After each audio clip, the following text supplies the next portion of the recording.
Cumprimento a amada igreja com a graça e com a paz do nosso Senhor Jesus Cristo, amém? Amém. Glória a Deus. Convido você a abrir a sua Bíblia no livro de Apocalipse, Apocalipse capítulo 1. Nós vamos fazer a leitura do versículo 1 ao versículo 20. Preste atenção na leitura. Revelação de Jesus Cristo, que Deus lhe deu para mostrar aos seus servos as coisas que brevemente devem acontecer. Ele as enviou pelo seu anjo e as notificou ao seu servo João, que testificou da palavra de Deus, do testemunho de Jesus Cristo, de tudo o que viu. Bem-aventurado aquele que lê, e bem-aventurados os que ouvem as palavras desta profecia e guardam as coisas que nela estão escritas, porque o tempo está próximo. João, às 7 igrejas que estão na Ásia, graça e paz a vós outros da parte daquele que é, que era e que há de vir, e da parte dos 7 espíritos que estão diante do seu trono, e da parte de Jesus Cristo, que é a fiel testemunha, o primogênito dos mortos e o soberano dos reis da terra. Aquele que nos ama, em seu sangue nos lavou dos nossos pecados e nos fez reino e sacerdotes para o seu Deus e Pai. A ele seja a glória, poder para todos sempre. Amém. Vede, ele vem com as nuvens e todo o olho o verá, até mesmo os que o transpassaram, e todas as tribos da terra se lamentarão sobre ele. Sim, amém. Eu sou o Alfa e o Ômega, o princípio e o fim, diz o Senhor, aquele que é, que era e que há de vir, o Todo-Poderoso. Eu, João, irmão vosso e companheiro convosco nas aflições, no reino e na perseverança de Jesus, estava na ilha chamada Patmos, por causa da palavra de Deus e do testemunho de Jesus. Eu fui arrebatado em espírito no dia do Senhor, e ouvi detrás de mim uma grande voz, como de trombeta, que dizia: o que vês, escreve-o num livro, e envia às 7 igrejas que estão na Ásia: a Éfeso, a Esmirna, a Pérgamo, a Tiatira, a Sardes, a Filadélfia e Laodiceia. E voltei-me para ver quem falava comigo, e ao voltar-me vi 7 candeeiros de ouro, e no meio dos 7 candeeiros alguém semelhante a um filho de homem, vestido com vestes talares e cingido à altura do peito com um cinto de ouro. A sua cabeça e seus cabelos eram brancos como a lã, brancos como a neve, e os seus olhos como chamas de fogo. Os seus pés eram semelhantes a latão reluzente, como refinado numa fornalha, e a sua voz como voz de muitas águas. Tinha ele na mão direita 7 estrelas, e da sua boca saiu uma espada afiada de 2 gumes. O seu rosto era como o sol, quando resplandece na sua força. Quando vi, caí aos seus pés como morto, mas ele pôs sobre mim a sua mão direita, dizendo: não temas, eu sou o primeiro e o último. Eu sou o que vivo. Fui morto, mas estou vivo para todo sempre. E tenho as chaves da morte e do inferno. Escreve, pois, estas coisas que tens visto, as que são e as que depois dessas hão de acontecer. O mistério das 7 estrelas que viste na minha mão direita e dos 7 candeeiros de ouro é este. As 7 estrelas são os anjos das 7 igrejas, e os 7 candeeiros são as 7 igrejas. Oremos. Pai bendito e amado, na tua presença nós estamos, e pedimos, ó Deus, o auxílio do teu Espírito Santo. Fala, meu Paizinho querido, nessa noite aos nossos corações, e que venhamos ser, ó Deus, transformados pelo poder que há na tua palavra. Assim eu oro em nome do Pai, do Filho e do Espírito Santo de Deus. Amém. Amém. Glória a Deus. Irmãos, como eu tenho dito, as pessoas têm medo de estudar o livro do Apocalipse. por não entenderem o sentido dele, o porquê ele existe. E o livro do Apocalipse é um livro que é muito mal interpretado, e por existir nele muitas alegorias, a cultura da época cria-se linhas de pensamentos e correntes teológicas que na verdade tornam-se mais na cabeça da igreja ou na cabeça do crente um emaranhado de coisas do que uma ideia lúcida, uma ideia clara, uma ideia objetiva. O livro do Apocalipse foi uma revelação de Deus, é uma mensagem de Deus dada a Jesus Cristo, entregue a um anjo para dizer a João. É uma mensagem que saiu direto do trono de Deus, do coração de Deus. O livro do Apocalipse é uma mensagem a qual expõe duas realidades: uma realidade espiritual e uma realidade natural. Uma realidade espiritual que anda lado a lado a essa mesma realidade natural. Essa mensagem do trono de Deus não é para os ímpios. Essa mensagem que Jesus Cristo entregou ao anjo para ser entregue a João Batista não foi dada para os descrentes, mas essa mensagem que saiu direto do trono de Deus, trazendo uma revelação para nós, foi dada para a igreja, única e exclusivamente para a igreja. Quando nós olhamos o livro do Apocalipse, eu falei hoje isso pela manhã, nós gostamos muito de quando pregar na hora do apelo, a falar com um descrente, usar um texto, um versículo que está no livro do Apocalipse, capítulo 3, e nós dizemos para a pessoa que é descrente, para o ímpio, para aquele que não conhece a Jesus, nós gostamos de dizer o seguinte: olha, Jesus está à porta do seu coração e Ele está batendo. Eis que estou à porta e bato. Se alguém ouvir a minha voz e abrir a porta, eu entrarei em sua casa e cearei com ele e ele comigo. E nós gostamos de dizer isso para o ímpio, dizendo: abra a porta do seu coração. A gente vai além e diz: olha, na porta do seu coração a fechadura é do lado de dentro, não é do lado de fora. Jesus, Ele não é um ladrão, Ele não vai arrombar a porta do seu coração, Ele não vai invadir a porta do seu coração, mas Ele vai ficar batendo. Abra a porta do seu coração. Não é isso que a gente muitas vezes fala. Só que esse versículo não foi dado para o ímpio. Esse versículo não foi revelado para o descrente. Esse versículo é o versículo que foi dado para a igreja. E existia uma igreja que estava funcionando e funcionando muito bem, sem problemas financeiros, sem problema algum, sem nenhum desvio de doutrina, mas Jesus Cristo estava ao lado de fora daquela igreja, batendo na porta, tentando entrar. O livro do Apocalipse é uma mensagem direto do trono de Deus para a igreja, para os cristãos. Por isso a importância de nós entendermos o porquê disso. Por isso a importância de nós assimilarmos o que o Senhor Jesus Cristo revelou ao seu servo João. Há uma bem-aventurança, e quando a palavra diz bem-aventurado, é uma expressão para mais do que feliz.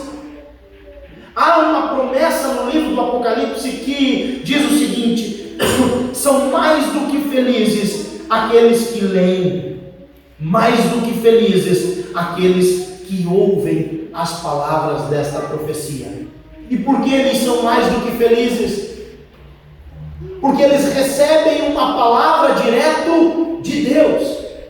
Porque eles não ficam pegos e não são presos e não estão cativos à realidade, ao cotidiano. Eles não estão cativos às manchetes de catástrofes, de rumores de guerra ou de guerra. Porque eles sabem que tudo isso é o princípio das dores, e que eles sabem que tudo isso precisa acontecer, mas que tudo isso não é o fim.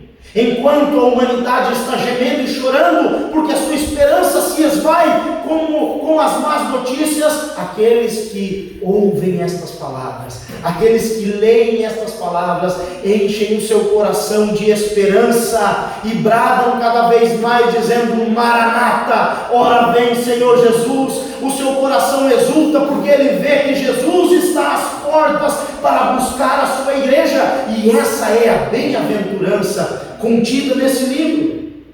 As coisas que nele estão escritas, porque o tempo está próximo. O tempo está próximo. João então escreve esta mensagem às 7 igrejas que estão na Ásia Menor.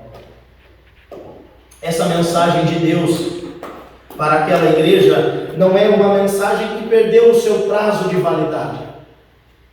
E se foi dita por Deus, é palavra irrevogável.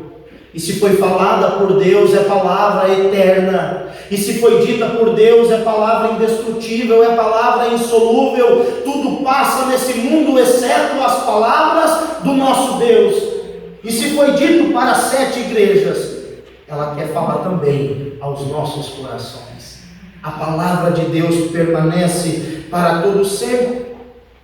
E é nesta palavra, nesse contexto, que o anjo anuncia a João, dizendo: olha, Jesus Cristo voltará. Jesus Cristo voltará. E vai ser uma vinda visível, audível. Esqueça essa ideia de arrebatamento secreto, isso não está na Bíblia. São versículos isolados, fora do seu contexto. E o anjo revela a João dizendo: todo olho verá, inclusive aqueles soldados que o transpassaram com uma lança, quando ele estava cravado naquela cruz. Os mortos, o mar vai devolver os seus mortos, nós os vivos não precederemos os que dormem, e aqueles que morreram ressuscitarão, e todo olho verá Jesus Cristo retornando em glória. E essa é a mensagem do Apocalipse. Não é para deixar você com medo, mas é para encher o seu coração de alegria e esperança. Maranata, ora vem Senhor Jesus. Por isso nós precisamos estudar. E então o Filho de Deus se revela no versículo 8, dizendo: eu sou o Alfa e o Ômega, o princípio e o fim, diz o Senhor, aquele que é, que era e há de vir, o Todo-Poderoso. Jesus está dizendo: eu não tive fora nenhum momento, eu não deixei de cuidar de vocês em nenhum momento, as rédeas da história não escaparam da minha mão, nem por um segundo. Eu sou o Alfa e o Ômega, eu sou antes da criação, eu sou de Deus, eu sou o haja de Deus, e eu também sou o consumador. É Jesus. Essa é a mensagem contida neste livro. João, então, irmãos, ele tem essa revelação, e nós precisamos entender um pouquinho do que estava acontecendo. Iniciava-se uma era sombria e de grande perseguição contra a igreja do Senhor Jesus Cristo. Corria o ano de 54 da era cristã, 54 depois de Cristo, quando Nero, com 17 anos de idade, assume como imperador de Roma. Ele era um jovem perverso, ele era um jovem devasso, megalomaníaco, era um homem entregue aos prazeres e muito perverso. Vocês sabem muito bem que Nero mandou matar algum dos seus parentes, inclusive matou a sua própria mãe. No ano de 64, 10 anos depois, Nero, com 27 anos, incendeia a capital de Roma, que era Roma. Nero incendiou Roma, a fim de construir uma capital mais bela, mais formosa, mais bonita. Isso aconteceu no dia 17 de julho daquele ano, no ano de 64 depois de Cristo. Do alto da torre de Mecenas, os historiadores nos dizem que Nero, vestido de ator, tangendo a sua lira, admirava e dançava ao espetáculo das chamas e do grito das pessoas que ali estavam sendo mortas, queimadas. Dos 14 bairros que formavam Roma, 10 deles foram completamente devastados. Dos 4 bairros que sobraram em Roma, por incrível que pareça, eram densamente povoados por cristãos e judeus. Deram então a Nero um álibi perfeito. Foi os cristãos que incendiaram a capital.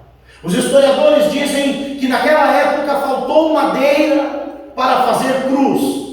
Tamanha foi a chacina e o massacre, e quantas pessoas, cristãos e judeus, foram crucificados. À noite a cidade era clareada pelos corpos de cristãos e judeus que eram atados, amarrados em os postes, lambuzados de pinche e ateado fogo naqueles homens que morriam queimados, carbonizados por causa da loucura de um homem. Começou ali então, no ano 64, essa brutal perseguição. Foram 7 noites e 6 dias de incêndio, do dia 17 até o dia 24 de julho do corrente ano. Em 66, depois de Cristo, explode uma rebelião dos judeus em Israel, pois uma sinagoga dos judeus tinha sido profanada. É enviado então o general Tito para tentar conter essa rebelião. Os zelotes nunca foram favoráveis ao governo de Roma, ao império de Roma, e então se rebelaram. No ano de 68, depois de Cristo, Nero está em uma situação insustentável, como o Senado é deposto, entra em uma profunda depressão e tira a própria vida. 2 anos depois, no ano 70 depois de Cristo, a rebelião em Israel está incontrolável. O general Tito então invade a capital, invade a cidade, destrói aquela cidade, passa milhares de judeus a fio da espada, queima o templo, cumprindo a palavra que o Senhor Jesus Cristo disse em Mateus capítulo 24, versículo 2, que não ficaria ali pedra sobre pedra. Quando aquele templo foi incendiado, o ouro que adornava as colunas e o teto escorreu por entre as pedras. E a história nos diz que os soldados romanos reviraram todas as pedras para catar, garimpar aquele ouro que outrora tinha escorrido, cumprindo-se o que Jesus Cristo disse, que não ficaria ali pedra sobre pedra. Ainda no ano 70, o imperador Vespasiano inaugura o Coliseu Romano, e em uma festa de 100 dias, mais de 10 mil cristãos foram mortos, foram massacrados. Se você quer estudar um pouquinho mais sobre isso, eu sugiro alguns livros: Os Mártires Cristãos ou Os Mártires do Coliseu. E você vai ver como os nossos irmãos foram mortos. Eles eram enrolados em peles de animais e jogados na arena para as feras devorarem ou pisotearem, os cães morderem ou até mesmo os gladiadores matarem. 100 dias de um banho de sangue, 100 dias de um massacre, 100 dias de homens e mulheres que temiam a Deus, que foram mortos por causa de um imperador. No ano de 81, assume em Roma Domiciano, e esse homem é chamado de o segundo Nero, o primeiro imperador a rogar para si o título de Senhor e Deus, o primeiro homem a construir um templo para a adoração própria. E é muito interessante, irmãos, que quando nós vamos estudando as igrejas do Apocalipse, nós vemos que para uma dessas igrejas, Jesus faz um elogio e diz: eu sei das tuas lutas, e eu sei que você está inserida no local onde está estabelecido o trono de Satanás. E foi justamente nessa cidade a qual esse imperador construiu um templo para ser adorado como Deus e Senhor. E Jesus ali está dizendo: aonde há uma adoração antropocêntrica, onde o homem é adorado, ali está o trono de Satanás. Mas o interessante é que onde tem o trono de Satanás também tem uma igreja do Senhor Jesus Cristo plantada naquele lugar. Domiciano foi pior do que Nero. Domiciano foi terrível. Foi terrível. João, então, era o único homem vivo, representante do colégio apostólico, era o único apóstolo vivo. Todos já haviam tombado. Por volta de 60, 62 depois de Cristo, o apóstolo Paulo é decapitado na Via Ápia em Roma. E João agora está sozinho. Ele é o único homem representante do colégio apostólico, dos originais, dos 12 escolhidos por Jesus Cristo. E esse senhor, já bem avançado em idade, com mais de 100 anos de idade, é tido como um perigo para o império. E no ano 86 depois de Cristo, João recebe a pena de ser exilado na ilha de Patmos, uma pequena ilha do mar Egeu. E ali existia uma colônia prisional dos romanos. E João, então, agora é considerado um perigo para aquela sociedade. Meu irmão, enquanto você estiver respirando, você vai ser considerado um perigo para o império das trevas. Não importa quantos anos você tenha, as portas do inferno não prevalecerão.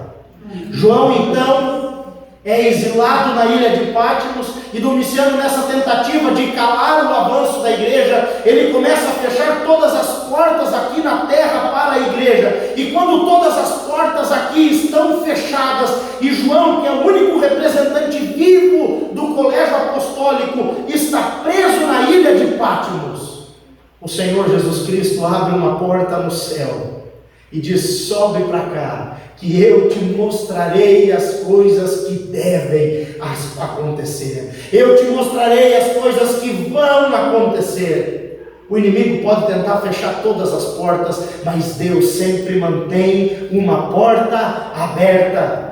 Para uma das igrejas que se considerava mais fraca, Jesus Cristo disse: eu tenho posto diante de ti uma porta aberta.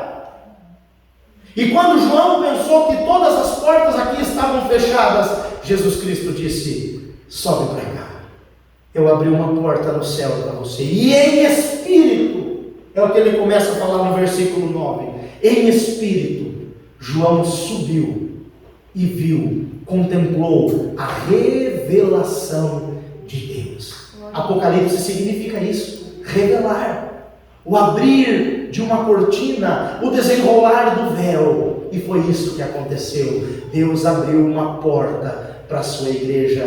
Deus abriu uma porta para a sua igreja. Deus abriu uma porta para a sua igreja. Independente do que estava acontecendo, do cenário por mais caótico que estava, as portas do mundo todas fechadas, mas Deus abriu uma porta no céu para a sua igreja. João, então, recebe a mensagem que dizia o seguinte: o que vês, escreve num livro e envia às 7 igrejas que estão na Ásia: Éfeso, Esmirna, Pérgamo, Tiatira, Sardes, Filadélfia e Laodiceia. Quando ele ouve a voz, ele não sabe quem está falando com ele, e ele se vira para trás para ouvir, para ver quem está falando com ele. Versículo 12: e voltei-me para ver quem falava comigo, e ao voltar-me vi 7 candeeiros de ouro, e no meio dos 7 candeeiros de ouro um, semelhante a filho de homem. No versículo 20, Jesus Cristo faz uma revelação a mais a João e diz: olha, o mistério que você viu dos 7 candeeiros de ouro, não fica viajando na maionese não, João. São as 7 igrejas. Irmãos, eu não tenho medo de falar para vocês que Jesus Cristo está aqui nessa noite. E eu não falo isso de maneira figurada. Jesus Cristo está vivo no meio das suas igrejas. Por isso Jesus Cristo, ele não dá uma opinião para cada igreja, mas ele dá um diagnóstico exato, porque ele está presente dentro das igrejas. Ele está não de uma forma estática, parada e imóvel dentro da igreja, mas Ele está se movendo no meio da igreja. E aquilo que o seu pastor não sabe, Ele sabe. Aquilo que o seu marido não sabe, Ele sabe. Aquilo que a sua esposa não sabe, Ele sabe. Aquilo que o seu pai e a sua mãe não sabem, Ele sabe. Porque em todas as cartas Ele repete o mesmo estribilho: eu conheço, eu conheço, eu conheço, eu conheço. Porque Ele está no meio das suas igrejas. Ele conhece as nossas obras, Ele conhece a nossa aflição, Ele conhece a nossa fraqueza, Ele conhece os nossos objetivos e Ele conhece também os nossos defeitos. Ele não vem para dar uma opinião, mas Ele vem para dar um relatório, um diagnóstico, dizendo: você tem acertado nisso e naquilo, mas eu tenho contra ti que abandonaste o teu primeiro amor. Eu tenho contra ti que você aceitou as doutrinas de Jezabel. Eu tenho contra ti que você não é frio nem quente, mas porque é morno vomitar-te-ei da minha boca. Jesus Cristo, Ele dá um diagnóstico, porque Ele está presente na igreja. Muitas vezes nós vemos para a igreja de uma maneira qualquer. Não, meus irmãos, nós temos que vir para adorar Jesus Cristo. Jesus Cristo está onde nós estamos. Aonde estiver 2 ou mais reunidos em meu nome, ali eu estarei. Quando nós saímos daqui e fechamos as portas, Jesus não fica aqui esperando nós até o próximo culto. Ele vai conosco, mas Ele está passeando no meio da sua igreja. Irmãos, eu tenho uma interpretação do que João vê, e eu quero compartilhar com vocês. Eu imagino como foi terrível a crucificação. E apesar de nós termos algumas obras de dramaturgia e algumas obras no cinema, nós nunca vamos conseguir chegar à exatidão do quão terrível foi o escárnio, as torturas, as pancadas, o quão roxo ficaram os hematomas, o quão inchado ficou o rosto de Jesus. Nós nunca vamos saber como Jesus, quão deformado e desfigurado ficou o nosso Cristo, porque tamanha foi a tortura. Quando eu leio os evangelhos, nós vimos que Cristo, Ele foi esbordoado, e os evangelhos narram que quando levaram Jesus perante o sinédrio, colocaram um saco na sua cabeça e com um caniço batiam na sua cabeça e esbofeteavam o seu rosto com murros e dizendo: profetiza agora e diz agora quem é o que te bate. E os guardas batiam no rosto de Jesus.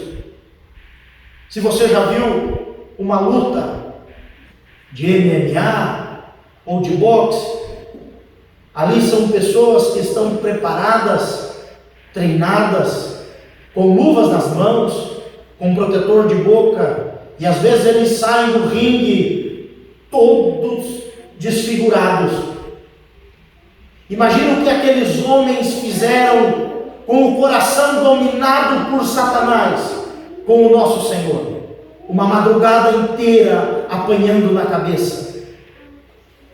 Depois disso, Jesus então é conduzido para ser chicoteado.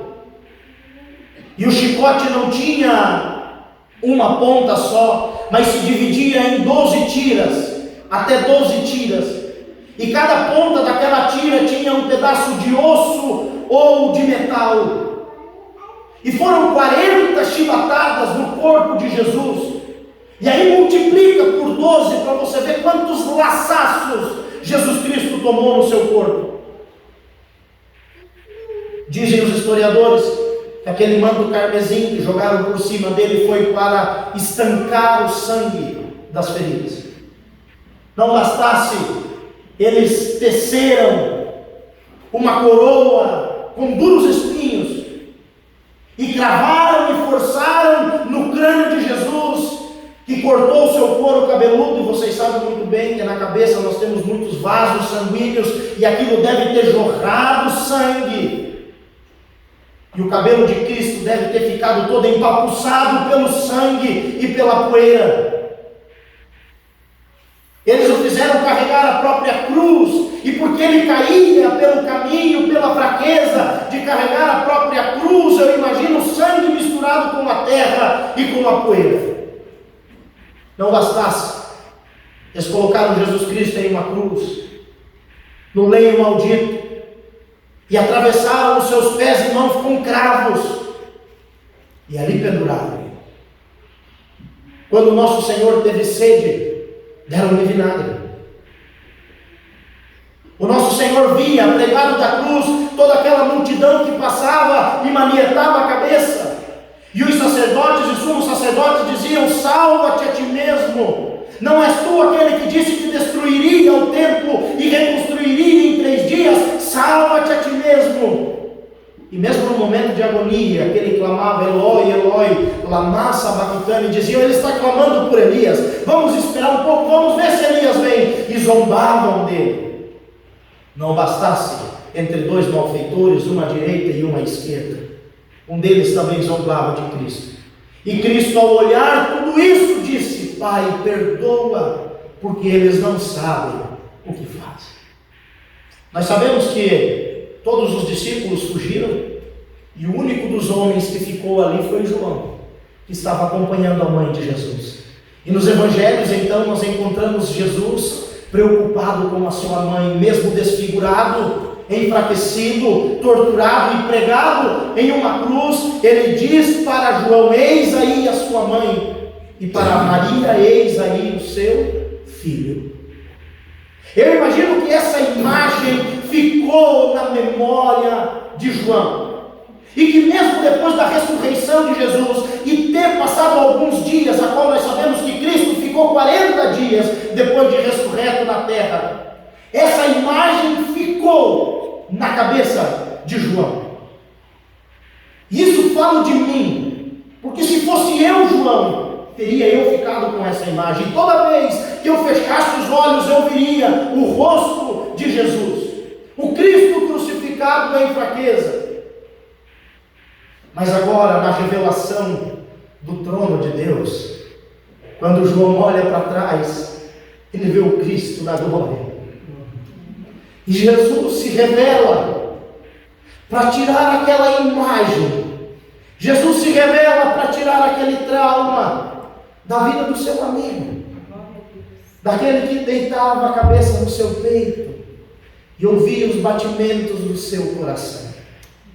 E é por isso, exatamente por isso, que João aqui ele narra exatamente o Cristo da glória. E a primeira coisa que João ele fala para que eu e você entendamos, ele diz: eu vi um semelhante ao Filho do Homem, vestido com vestes talares, e à altura do peito um cinturão de ouro. Sabe por quê, irmãos? Porque os soldados arrancaram as vestes de Jesus, deixaram Jesus seminu. Quando colocaram aquela coroa de espinhos, eles arrancaram as vestes de Jesus e colocaram nos ombros dele um manto vermelho para escarnecer dele. Depois tiraram aquele manto e colocaram a sua roupinha de novo. Mas na hora da crucificação, os evangelhos nos dizem que eles pegaram e de novo tiraram as roupas de Jesus e rasgaram as suas vestes em 4 pedaços, e aquele manto carmesim eles lançaram sorte para que se cumprisse o que foi escrito. E agora Jesus aparece para João para substituir essa imagem, dizendo: eu fui crucificado e morto por vocês em desonra, mas estou vestido com a mais pura roupa, estou vestido com a roupa sacerdotal, com a roupa mais pura, com a roupa mais santa, e trago na altura do meu peito um cinturão de ouro, com o nome das tribos, com o nome das igrejas, com o nome dos salvos. Eu fui em vergonha, mas agora o Cristo não está mais em vergonha.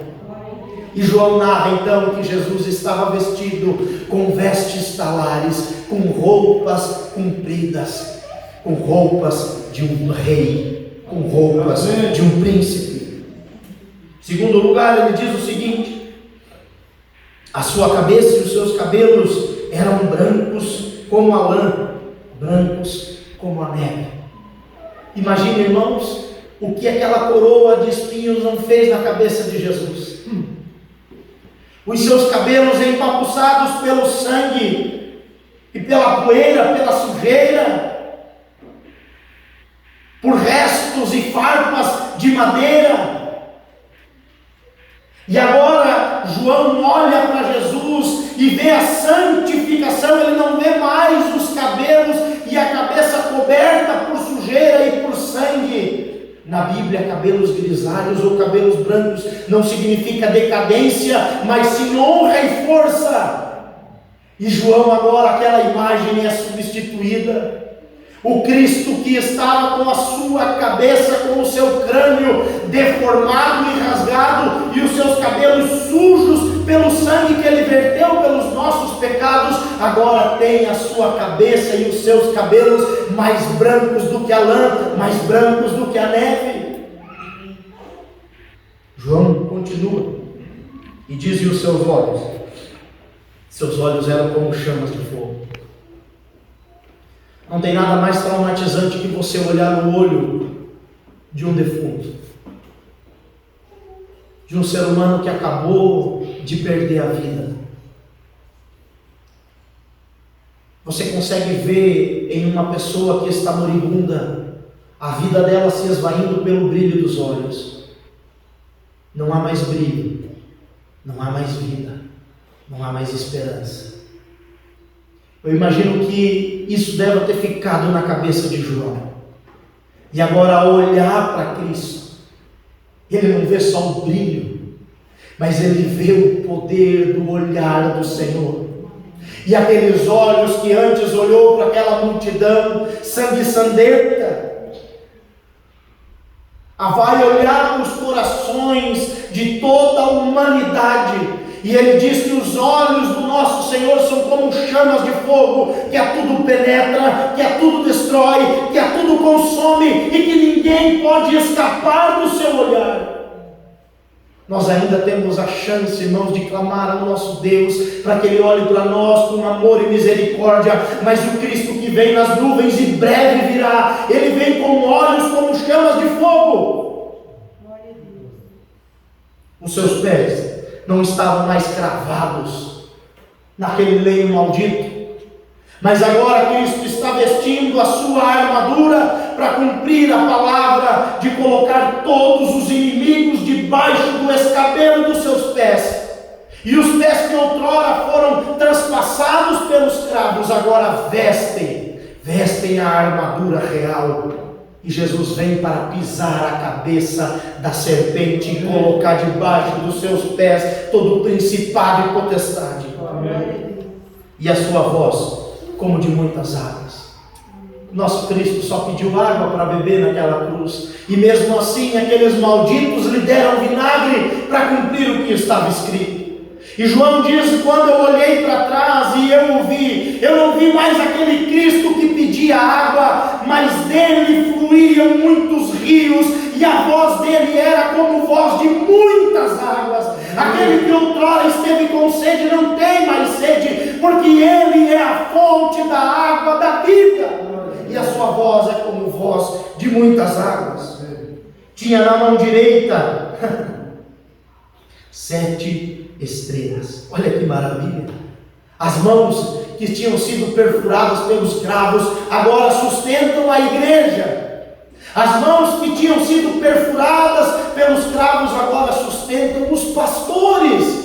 E ele vai dizer aqui para João no versículo 20: o mistério das 7 estrelas na minha mão são os 7 anjos das 7 igrejas, são os 7 pastores. Na sua boca saía uma espada afiada de 2 gumes. E aquele Deus que disse na cruz: Pai, perdoa, porque eles não sabem o que fazem, quando vem e virá, ele vem com uma mensagem pronta: ou é absolvição, ou é perdição. Aqueles que forem achados escritos no seu livro, esses entrarão no reino dos céus, mas aqueles que não estiverem com os seus nomes escritos no seu livro serão lançados e ouvirão da boca do Senhor: apartai-vos de mim, malditos, porque eu não vos conheço. O Evangelho, a palavra de Deus, é uma espada de dois gumes: ou ela te liberta, ou ela te mata, ou ela cura, ou ela mata.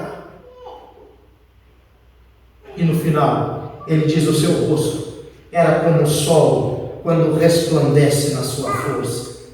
Imagine como ficou o rosto de Jesus naquela cruz. Foi esbofeteado a noite toda, a madrugada toda. E João, ao olhar para Cristo agora, ele não vê mais uma imagem de um Cristo fragilizado, mas todo o poder de Cristo está manifesto no seu rosto, no seu olhar, e ele encontra ali o esplendor de Deus. Eu não consigo ver a sua face porque ela brilha mais do que o sol. Ninguém consegue tocar o sol, ninguém consegue tocar a face do Senhor, e nós somos considerados como a menina dos seus olhos. Irmãos, Jesus Cristo se revela a João. E hoje Jesus Cristo se revela a você. Amém. Talvez a imagem que você tenha na sua vida é que você está servindo aquele Cristo da cruz. Aquilo foi passado, não mais. O terceiro dia chegou, o dia do Senhor chegou, o domingo raiou, o sol do domingo raiou, e a pedra que impedia foi lançada fora, e Cristo vitorioso saiu e venceu a morte. Amém. Quando ele se apresenta a João, ele diz: eu tenho a chave do inferno e da morte nas minhas mãos. Ele subiu, trazendo consigo o cativo e o cativeiro. Nós servimos a esse Deus que se revela dizendo: eu sou o Alfa, eu sou o Ômega, o primeiro e o último. Sabe por que nós servimos a esse Deus? Versículo 18: eu sou o que vivo, fui morto, mas estou vivo para todo sempre, e tenho as chaves da morte e do inferno. Sabe por que nós servimos a esse Deus? Nós não servimos a um Deus que esteve vivo e está morto. Nós servimos ao Cristo que um dia esteve morto, mas que hoje está vivo. Amém. Nós servimos a um Deus porque morreu por nós, pelos nossos pecados, mas hoje está vivo. E a promessa que Ele faz para a sua igreja é que em breve eu venho.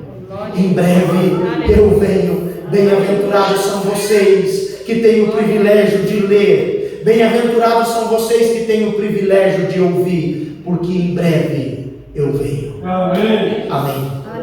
Pai querido e amado, nós te agradecemos por esta palavra. Nós te louvamos, Senhor Jesus, pelos séculos dos séculos, porque não somos nada sem o Senhor. Amém. Clamamos a Ti, meu Deus, tem misericórdia de nós, Pai. Faz um diagnóstico na nossa vida. Mostra, Senhor Jesus, aquilo que nós precisamos melhorar, Senhor. Mostra, revela, Senhor Jesus, desnuda, meu Pai, traz para fora, arranca do porão da nossa alma aquilo que nós precisamos melhorar, para que nós venhamos ser achados dignos, ó Deus, de ser recebido pelo Senhor nos céus. Assim nós oramos em nome do Pai, do Filho, do Santo Espírito de Deus. Amém.